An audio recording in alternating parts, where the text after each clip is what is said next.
Brandon Aiyuk wasn't at practice today. Where was he? Is Brock Purdy getting better? Is Ricky Pearsall a bust? I'll discuss that and more next.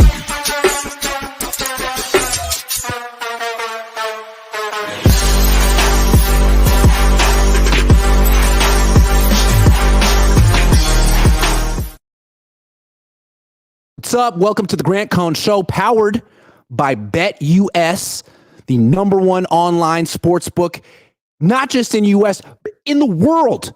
The world, Craig. My name is Grant Cohn, and this is my show. Practicing it a couple hours ago. And, of course, BA Watch supersedes anything that happened this year. So let's talk about BA Watch Day 103 or whatever the hell it is. It's getting tough because now all we have to go on is he there or not? What is he wearing? What does he look like? How does he act? And today he wasn't there. 2 days ago, he was there dapping up the general manager. It was a definite dap. Coach called it a bro hug, but I would say a bro hug's different with a different implications. If Aiyuk were to go and give Kyle a bro hug, I'm thinking 7-year deal. But a dap, I mean, you could give it you don't even like. So you got to make that distinction. But here's the thing with Aiyuk. I don't know what's going on. Let me just make that real.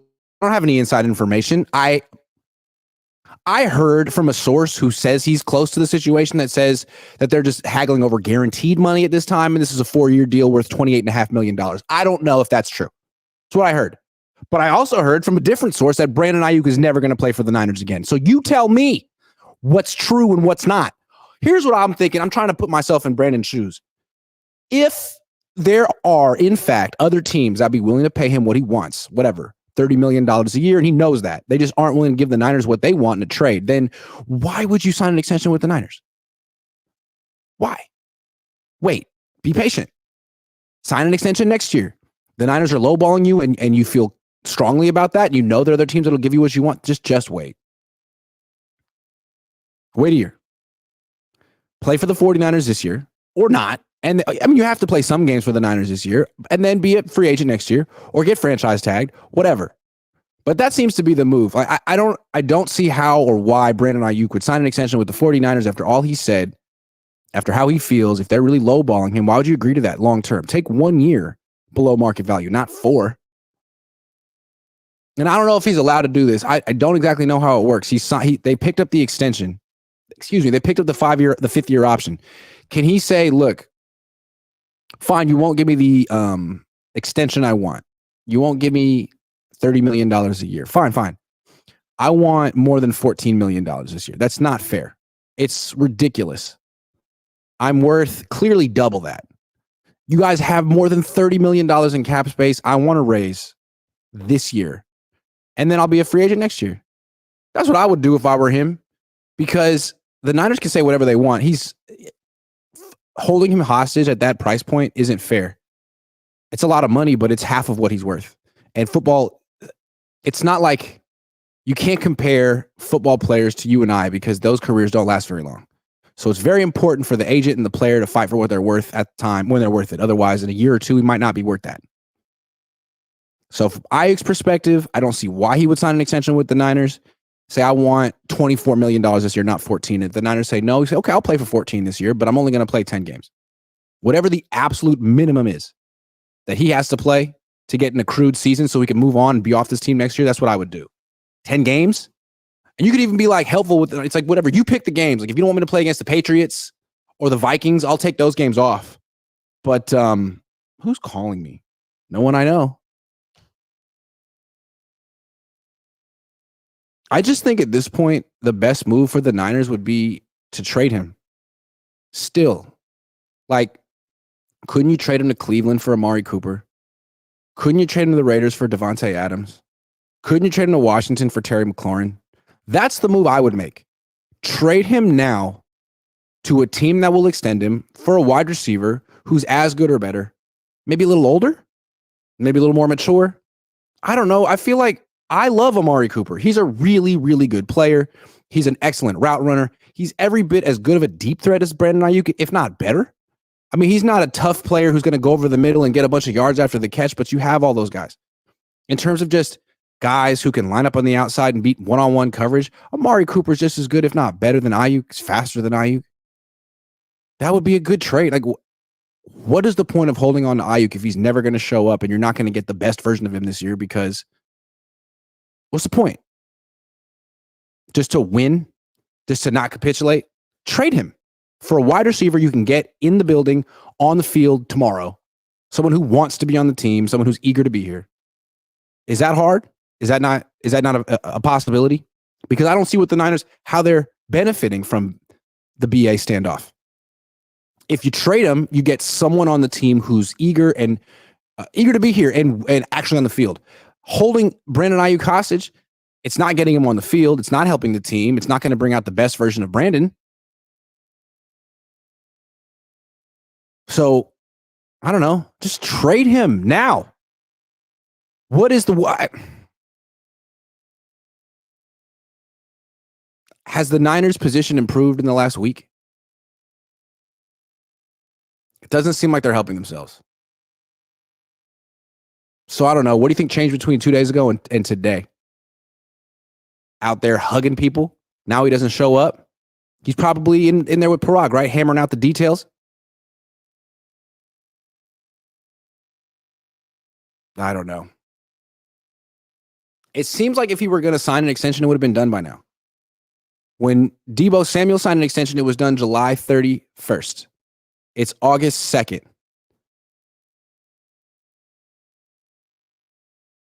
I don't know. This isn't Nick Bosa. They're not trying to extend the offensive player of the year. It's fairly, it's concrete what he's worth. There's been so many extensions. DJ Moore, Jalen Waddle. Everyone knows exactly what Brandon Aiyuk is worth. It's just whether the Niners are willing to give it to him or if they wanted to say to, which is a crazy way to do business. Screw you, Brandon. Thanks for everything, but screw you. We're going to pay you what we want to pay you. Like, hey.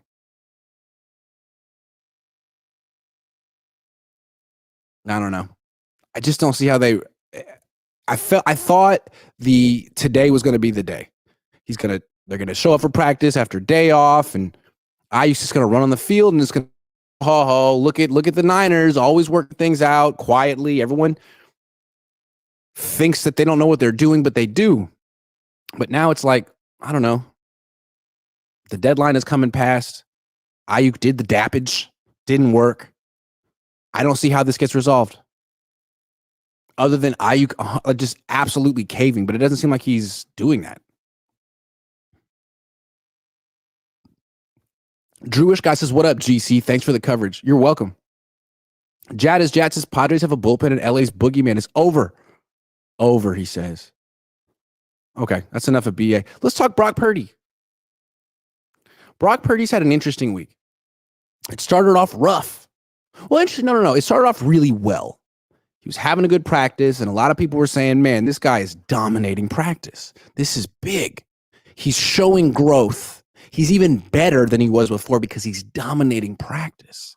And then he went through 7 picks in 4 days, and those same people were like, actually, it's even better that he threw picks. When he plays well in camp, that's good. But when he struggles in camp, that's better because camp is the time to make mistakes so you can learn from them and then be even better during the season when you don't make those mistakes. And that's what he said. He really fell, you call it an excuse, whatever. Don't worry about the interceptions. I'm just trying stuff, learning things. Yeah, sure. Absolutely. So that was Monday and Tuesday. And, the implication, if you're saying I'm doing things that I wouldn't normally do, so just so I can gather information as a diagnostic test to see where I'm at. Well, you did it. You did it Monday, you did it Tuesday. That's 2 days of doing a bunch of stuff out of your character that didn't really work out. Like you got, that's great information, great reps. And you know that it was good for him because he didn't make those mistakes the last 2 days. Jimmy Garoppolo would make a mistake, come back to the sideline, smile. Think about God knows what. Cartoons? I don't know what went through that man's head, but he wasn't thinking about his mistake. which is why he kept making the same ones and eventually was clearly a terrible decision maker who didn't learn. Brock made the bad decisions, learned from them, came back last 2 days, didn't throw any picks. Instead, he just took the sacks, which you could say that's bad, but it's not as bad as an interception. Here's what Brock was doing earlier in the week. McCaffrey's out, Kittle's out, everyone's out, Trent's gone, pocket collapses, no one's open. It's practice, there are fans here. Hey, how you doing? What's up? Yeah. About 20 minutes. Yeah. Yeah, is that all right? Okay. Yeah. All right. Thanks. Okay. What's up? You gonna watch me the whole time?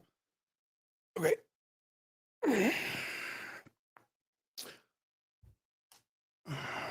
Lost my train of thought.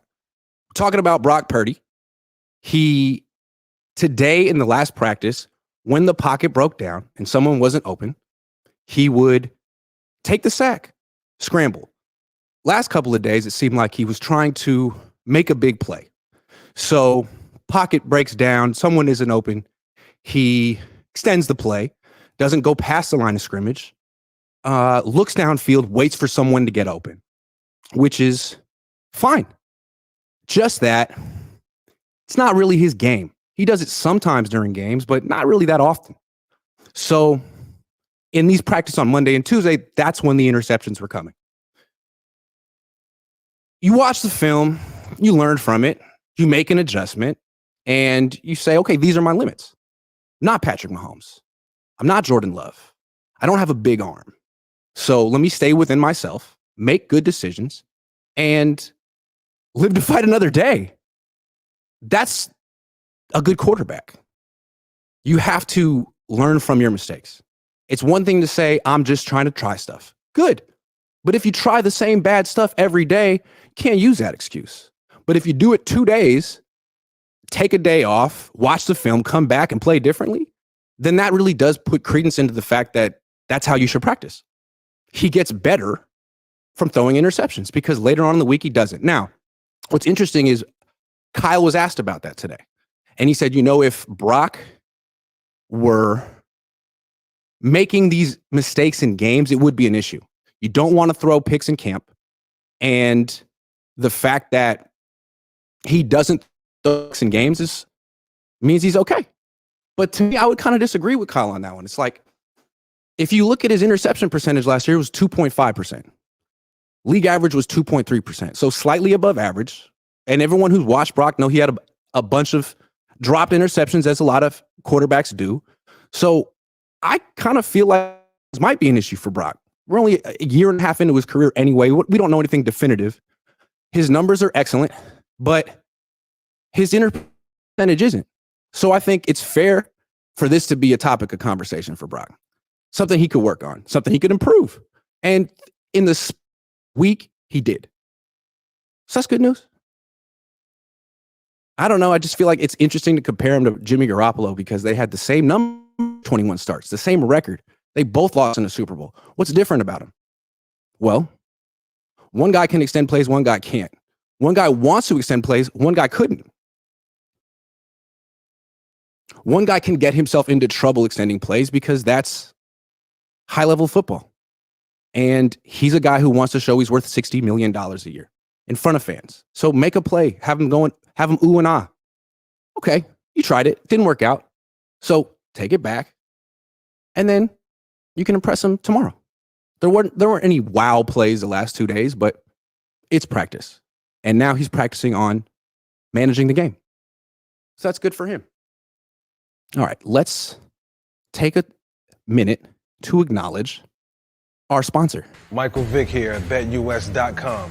Get it all. Huge bonuses, great odds, a race book, live in-game betting, and a casino.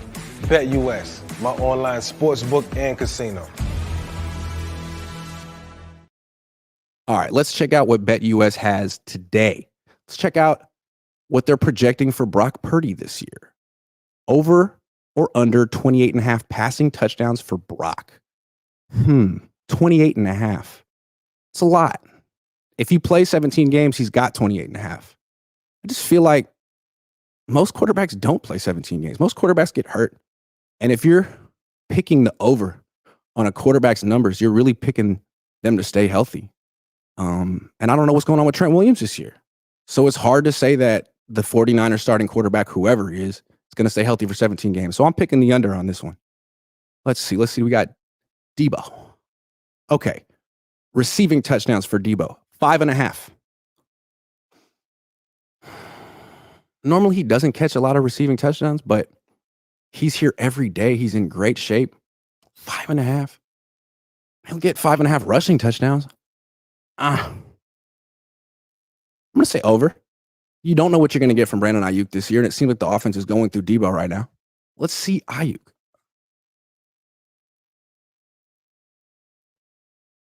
Not in here. Let's see Kittle. Okay.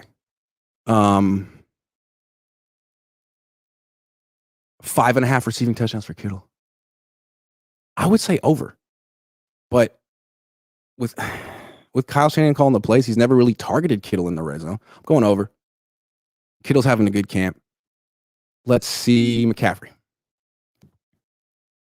Receiving touchdowns, rushing yards. Christian McCaffrey, 1,175. Like, that's easy. It's easy money. Give me the over on that. And then let's see if we can do one more. Let's go to the top. Aaron Rodgers, 26.5. Again, I'm going under. I don't think Aaron Rodgers is playing 17 games this year. He had 26 touchdowns 2 years ago with the Packers. Now he's coming off an Achilles. No, I don't think so. Let me lock these in. 50. Nope.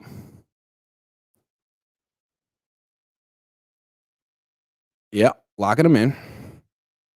So that's $250 to win $219. Hey. Boom, it's that easy. If you're looking for the fastest payouts in the industry, 125% sign-up bonus up to $2,000. Fast and easy deposits and withdrawal process. Check out my BetUS link in the description below. They have 24/7 personalized service, 365 days a week of the year, live wagering on all major games, best betting variety in the business. Get 10% back on your net losses twice a year. And did you know that BetUS can give you your very own personal account manager? Sign up today. All right, let's talk Ricky Pearsall. Practiced 3 times. Missed the first 4 days of camp with the hamstring injury. Now he's back. And the Niners are being cautious with him because hamstring injuries you can make worse. You can re-aggravate. That was the verb I was looking for. So first day, he's been out there. He's been in team drills all 3 days, but he hasn't done one-on-ones yet. And today, I think he had 16 reps in team drills and didn't get any targets. So 2 ways you can look at it. Just like the 2 ways you can look at the Brandon Aiyuk watch. He wasn't there today. That means it's getting done. He wasn't there today. It means it's not getting done. Pearsall. Slow start to camp. That means the Niners are being cautious with him. It means nothing. Or slow start to camp, kind of cause for concern. He's a first-round pick. He tried very hard to get into shape to be ready to go at the beginning of training camp and overdid it. Got hurt. And now they're having to be cautious with him, and he can't really assert himself on the first-string offense. Maybe he will later on in the season, but you know, you hear reports of other rookie wide receivers around the league having big Lad McConkey, who the Niners could have had, having a big camp with the Chargers. Cody Schrader, rookie undrafted free agent, running back with the Niners, having a big camp. Not Pearsall. Not yet. Early. But that's the thing with taking a guy who you don't give a first-round grade to, taking him in the first round. Now there's all this spotlight on him. Everyone's talking about him. If you had traded down 3 spots, taking him in round 2, wouldn't be nearly as much scrutiny. But the reason the Niners didn't do that is because look what's happening with Aiyuk. They want that 5th-year option. Like, it's financial. If you take a wide receiver in round 2 and he ends up being great, then you have to give him the extension here earlier or franchise tag him and that's expensive. That's what the Bengals just had to do with T. Higgins. Fifth-year option is way cheaper, especially if you're drafting right at the end of round one. So financial move makes sense. Wide receivers are a really expensive position, and you want to draft them because you don't want to keep giving out second contracts to wide receivers. I mean, they make almost quarterback money. So smart, but it's a double-edged sword. The other edge is everyone's watching Pearsall. What do you got? Oh, you missed 4 days? That's a story. Oh, you didn't catch any passes today? That's a story. Still, though, I think he essentially is going to be solid. I just want to see him go one-on-one against the starting corners. And I think it's going to happen tomorrow. So, no, he's not a bust. Let's see what he does tomorrow. Deommodore Lenoir, Charvarius Ward, Ricky Pearsall, do they face each other? I don't think I've seen Charvarius Ward do one-on-ones yet this offseason. We'll see if he does. He's coming off an injury. They're being cautious with him. But I've seen Pearsall beat Isaac Yiadom. Did it in 11-on-11s. I'd like to see him go against Lenoir. Because if he can beat Lenoir, I feel like that's all I need to see. Lenoir's really good. And you know who can beat Lenoir? Aiyuk. Aiyuk can.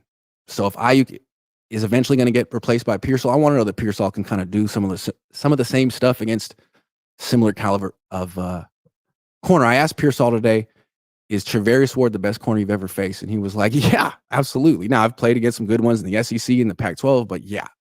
So this is a whole new level of competition for him. He's going against some grown men who are very good athletes, and I want to see how he does. Tomorrow is the test. Final thing, the run defense. A lot of people talked about this last year when the Niners were getting gouged in the run game.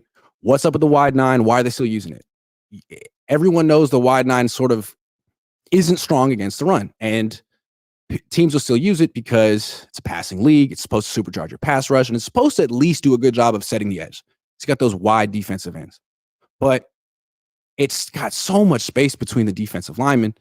Sometimes it's just not strong against the run. Now, the Niners did have success stopping the run with it with D'Amico Ryans and Robert Saleh, but last year, not so much. So a lot of fans would be like, is there going to be a changeup? Are they going to do something else?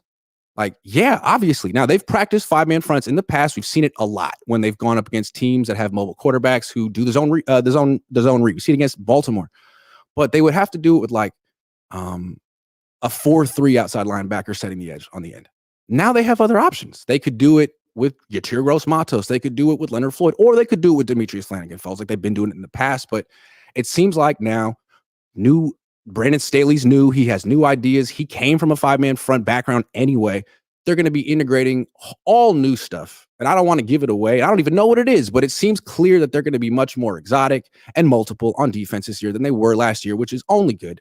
Because with this much talent, they shouldn't be 27th in the league in third down.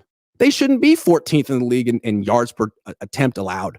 I think that's why Steve Wilkes got fired, despite the fact that they only give up 17.5 points per game, and that was third best. They underperformed in a lot of ways that could be fixed with just better coaching, better play calling, or a more voluminous, that's the word, playbook. So it seems so far like the Brandon Staley, Nick Sorensen, Frankenstein combination is working. You heard Deommodore Lenoir give it rave reviews, and now if you're just at practice and you watch, they're walking through these things in front of the fans, and so far so good. The Niners' run defense looked really good today. Now they're going against an offensive line without Trent Williams and Aaron Banks and John Feliciano and Christian McCaffrey had the day off, but still, you put five guys on the defensive line, that's going to help. And what's also going to help, Javon Hargrave. Javon Hargrave was their big signing last year. They gave him a ton of money because he was great in Philly playing in five-man lines. What's nice about a five-man line is you can't double Javon Hargrave. Everyone is one-on-one. And one-on-one, Javon Hargrave is kind of impossible to block, at least for more than a couple of seconds. He's going to beat you in a couple of seconds. Now you bring him over here in a wide nine, and he's just eating up double teams all day in the run game. It's exhausting. And he wasn't quite the pass rusher he was in Philly. Well, maybe this year he'll be able to get back to that level he was in Philly. And if he can't, I mean, they need to. That's what they're paying him for. They need to find a way to get the most out of Hargrave. This is an option. The most out of Leonard Floyd. This is the kind of stuff he did his whole career. Line up in a two-point stance, drop sometimes. I really like what we're seeing from the Niners defense. And I think what's interesting is like Steve Wilkes was brought in last year and entrusted to with a number one defense. Here's the number one defense in the league. What do you got, Steve? He did some good things. He's an excellent DB coach. I think you could see Lenore and Shavarius Ward really benefit from him, but like he had never coached that kind of a defense before. I'm not sure he knew what to do with it. Brandon Staley has coached a number one defense before. He had the number one defense in LA. Give him premium talent, which he didn't necessarily have across the board on the Chargers, but he had it with the Rams. He knows what to do with it. You hear his players say he's a genius. It seemed like he wasn't necessarily a leader or a Chargers, but he's in a different situation now, and the Niners do need more creativity on defense, and it seems like they're getting it. So that's good news. Let me take some super chats, and then I'm gonna get out of here. Drewish guy says, "Thanks for the Kami, $2. Birdman Jr. 86, been a member for 29 months. Thank you very much, Birdman Jr." Any other questions addressed before I go? I got about 5 minutes.